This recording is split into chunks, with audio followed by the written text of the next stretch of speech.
আসসালামু আলাইকুম। Stock market tracking YouTube চ্যানেলের নতুন আরেকটি ভিডিওতে আপনাদের স্বাগতম। আজকে আমি জুট সেক্টরের একটা স্টক নিয়ে কথা বলবো। আশা করি মনোযোগ দিয়ে শুনবেন এবং ওই অনুযায়ী আপনারা ট্রেড নেবেন। তবে পুরো ভিডিও জুড়ে আমি রাইটক্লিক জাকারিয়া আছি আপনাদের সাথে। আপনারা দেখছেন stock market tracking YouTube channel. শুরু করার আগে বলতে চাই, শেয়ার বাজারে বিনিয়োগ ঝুঁকিপূর্ণ, তাই জেনে বুঝে নিজের ইচ্ছায় বিনিয়োগ করুন। আমার এই আলোচনা কখনোই আপনার বাই বা সেল নির্দেশনা প্রদান করে না। চলুন আমরা জুট সেক্টরের শেয়ারটা দেখে আসি। এই জুট সেক্টরে মাত্র 3টা স্টক আমাদের আছে, জুট স্পিন, নর্দার্ন আর হলো সোনালী আঁশ। তাহলে আপনার সেক্টর চার্ট যদি দেখি, আমরা দেখব এখানে একটা ট্রেন্ড লাইন ড্র করলো, সে ব্রেকআউট দিচ্ছে। এইখানে একটা সুইং হাই ছিল, সেই সুইং হাইটাও ব্রেক দিচ্ছে, পাশাপাশি এখান থেকে আরেকটা কারেকশন হয়ে এইটাও ব্রেকআউট দিচ্ছে। তার মানে বোঝা যায় আমাদের জুট সেক্টরটা একটা আপ ট্রেন্ডে যাওয়ার চেষ্টা করছে বা আপ ট্রেন্ডে যাবে ইনশাল্লাহ। যেহেতু আমাদের ইন্ডেক্স পজিটিভ দ্বারায় কামব্যাক করছে এবং খুবই ভালোভাবে কামব্যাক করছে। চলেন তো একটু আমরা ডিএসসি এক্সটাও দেখে আসি। গতকালকে আপনাদের আমি বলছিলাম একটা ভিডিওতে যে আজকে যদি এইরকম একটা ক্যান্ডেল আমাদের দেয় তাহলে আমাদের কারেকশন অবধারিত, এবং বলছিলাম যদি আজকে একটা পজিটিভ ক্যান্ডেল আমাদের অবশ্যই দরকার কামব্যাক করার জন্য। আলহামদুলিল্লাহ যে আজকে একটা পজিটিভ ক্যান্ডেল দিছে। আসলে আমি যেগুলো আপনাদেরকে বলি, জাস্ট আমি যেটুকু বুঝি জানি সেই ইনফরমেশনটা দিই, ঠিক আছে? এখানে ক্রেডিট নেওয়ার কিছু নাই। আমার হলো আমি আপনাদের একটা ধারণা দিব যে আমারটা ফুলে গেছে এই জন্য ক্রেডিট নেওয়া, আসলে ভাই তা না। আপনাদের পাশে থাকতে পারি, আমার দিয়ে যদি আপনাদের উপকার হয়, এইটাই আমি চাই, ঠিক আছে? তবে যেটা বলতে চাইছিলাম, আমরা একটা লাইন ড্র করে রাখছিলাম যে 4780, আজকে কিন্তু 4780-র উপরে ক্লোজ দিতে পারে না। ইভেন আমাদেরকে এইটা মাদার ক্যান্ডেল ধরতে হবে। তার মানে এই মাদার ক্যান্ডেল যদি আমরা এটা ধরি, মনে করেন এই আঁকাইলাম, এই মাদার ক্যান্ডেলের উপরে যতক্ষণ পর্যন্ত আমাদের ইন্ডেক্স ক্লোজিং দিতে না পারছে ততক্ষণ পর্যন্ত আমরা কিন্তু রিস্ক জোনেই থাকব, আমরা সেফ জোনে যেতে পারছি না। পাশাপাশি আমরা বলছিলাম এইটা আমাদের অ্যাকচুয়াল রেজিস্ট্যান্স, এই জোনটা হলো অ্যাকচুয়াল রেজিস্ট্যান্স। এখন আগামীকালকে আমাদের এই জোনের উপরে ক্লোজ দিল, ঠিক আছে, তারপরেও আমাদের মানে আপ ট্রেন্ড কনফার্ম করার মতো বলা যাবে না যে আপ ট্রেন্ড কনফার্ম করে ফেলছে।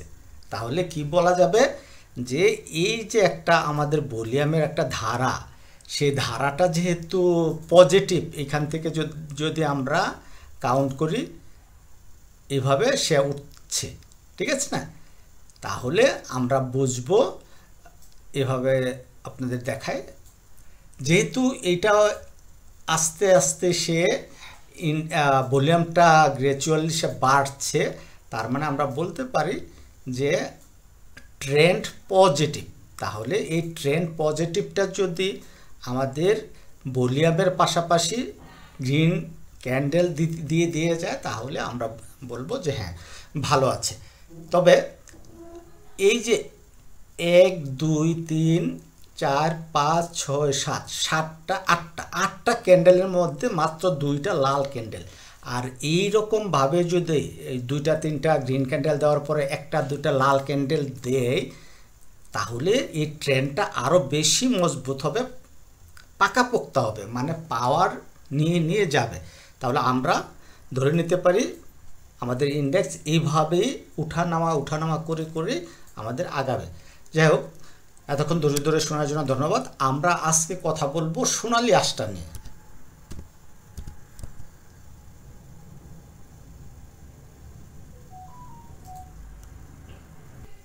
আমরা সোনালী আঁশের ডে চার্টে আছি। তাহলে সোনালী আঁশের পজিটিভ দিক কি আছে আপনারা দেখেন। সোনালী আঁশ কি করলো, এখান থেকে সে উঠলো, তারপর আবার একটু কারেকশন দিলে উঠলো। ঠিক আমাদের ইন্ডেক্সের সোনালী আঁশের মানে জুটের ইয়ের মতো। দেখেন এখান থেকে নামছে এভাবে, সে একটা ট্রেন লাইনের কথা বলছে, ট্রেন লাইনও ঠিক আছে। এই যে উঠে 2 দিন সে কারেকশন দিচ্ছে, দিয়ে আবার উঠছে, এবং সেমভাবে এইটাও 2 দিন কারেকশন দিচ্ছে, এটা উঠছে। তার মানে কি হলো, ইন্ডেক্স যদি আমাদের পজিটিভ থাকে, সোনালী আঁশ ইন্ডেক্সকে ফলো করে করে উপরে যাবে ইনশাল্লাহ। তার মানে আমরা পজিটিভ থিঙ্কিং পাইছি, তাহলে আমরা একটা ট্রেড প্ল্যান করতেই পারি। ট্রেড প্ল্যান করার আগে আরও কিছু পজিটিভ দিক আমাদের দেখতে হবে, যেটা হলো এই যে একটা এসএমসি কনসেপ্ট অনুযায়ী অর্ডার ব্লক, এবং এই শেয়ারটা অর্ডার ব্লককে ট্যাপ করেই শেয়ারটা উঠছে। তার মানে এটা অ্যাকচুয়াল আমাদের ডিমান্ড জোন ছিল, ঠিক আছে। তাহলে হয়েছে, তারপরে কি হয়েছে, এই একটা সুইং হাই, এই সুইং হাইটাও সে ব্রেক করছে। এই সুইং হাইটা ব্রেক করে তাহলে কি হলো, এই যে আমাদের এই সুইংটা ব্রেক করে সে কিন্তু নিচে এসে আবার উঠছে। তাহলে আমরা এই ক্যান্ডেলটাকে কি ধরতে পারি, এটাকে আমরা একটা আইডিএম অবজারভেশন রাখতে পারি। তাহলে আইডিএমটাকে নিতে হলে শেয়ারটা কিন্তু আবার নিচে আসতে হবে, ঠিক আছে। নিচে এসে আইডিএম সরি আমি আপনাদের ভুল কনসেপ্ট, হ্যাঁ না ঠিকই আছে, ভুল কনসেপ্ট, হ্যাঁ ভুল কনসেপ্ট না, মেবি সঠিক, একবারে কনফার্ম না, যাই হোক। তাহলে এটা এখান থেকে এসে এর নিচে আসতে হবে, এটাকে যদি আইডিএম কনফার্ম করতে হয়। তাহলে এই জন্য কি আমরা এতটুকু আমরা বসে থাকবো না, আমরা এন্ট্রি নেব, আমরা এক্সিটও নেব আমরা সময় মতো।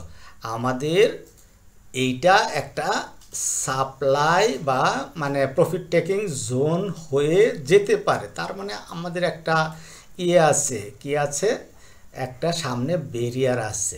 ব্যারিয়ার থাকলে আবার কি করবে, এটা এই ব্যারিয়ারটা আমাদের হেড অ্যান্ড শোল্ডার প্যাটার্নও ফর্ম করতে পারে। কিভাবে সেটা, মনে করেন আমরা এখান থেকে যদি ধরি, এই আমাদের শোল্ডার, এই আমাদের হেড, এই আমাদের সরি এটা না, আমরা এইটাকে প্রাধান্য দিলেও তাহলে তো হয়েই যায়। তাহলে আমরা কি করতে পারি, এটা এভাবেও করতে পারি। হেড অ্যান্ড শোল্ডার প্যাটার্ন যদি আমরা ড্র করি, এইরকম একটা হেড অ্যান্ড শোল্ডার প্যাটার্ন হওয়ার চান্স আছে। তাহলে চান্স থাকলেও যদি ইন্ডেক্স পজিটিভ দাঁড়ায় থাকে, তাহলে এইখানে বাধা হয়তো পাবে না। তাই আমরা শিওর হয়ে আমরা এন্ট্রি নেব, এবং রিস্ক ম্যানেজমেন্ট করে আমরা এন্ট্রি নেব। আমাদের এন্ট্রিটা থাকবে এই ক্যান্ডেলের হাইয়ের উপরে, মানে 167 টাকার উপরে যদি ক্লোজিং নিশ্চিত হয়, তাহলেই শুধুমাত্র আমরা এন্ট্রি নেব। এবং আমরা স্টপ লস কোথায় নেব, আমরা কি স্টপ লস এইখানে নেব নাকি স্টপ লস এইখানে নেব? আমরা স্টপ লস এইখানেও নেব না, এইখানেও নেব না। শর্ত হইল ম্যাচিউর দিনে এটার উপরে এন্ট্রি নেওয়ার পরে আমরা ম্যাচিউর দিন যেদিন হবে, একদিন গ্যাপ দিয়ে তো ম্যাচিউর হবে, ওই ম্যাচিউর দিনে যদি 10 পয়সাও আমরা লসে থাকি, আমরা শেয়ার সেল করে দেব। কারণ ম্যাচিউর দিনে যদি আমরা লসে থাকি, তাহলে শেয়ারটা আমরা ধরে নিতে পারি এই যে 149 টাকা, এই 149 টাকার আশেপাশে বা শেয়ারটা আরও নিচে আসবে। তাই আমরা আগামীকাল বা আগামী পরশু যদি শেয়ারটা 167 টাকার উপরে ক্লোজিং নিশ্চিত হয়, তাহলেই মাত্র আমরা এন্ট্রি নেব, এবং ম্যাচিউর দিনে 10 পয়সা লস থাকলেও শেয়ার থেকে বেরিয়ে যাব। আপনারা যারা আমাকে ফলো করেন, তাদের কাছে রিকোয়েস্ট হলো আমি যেই কথাগুলি বলি এই কথাটাও মানবেন, ঠিক আছে। এই যে বললাম ম্যাচিউর দিনে 10 পয়সা লস থাকলে শেয়ারে স্টপ লস নিয়ে নেবেন। আশা করি বুঝতে পারছেন। ওকে, ধন্যবাদ, ভালো থাকবেন, সাথেই থাকবেন। আসসালামু আলাইকুম।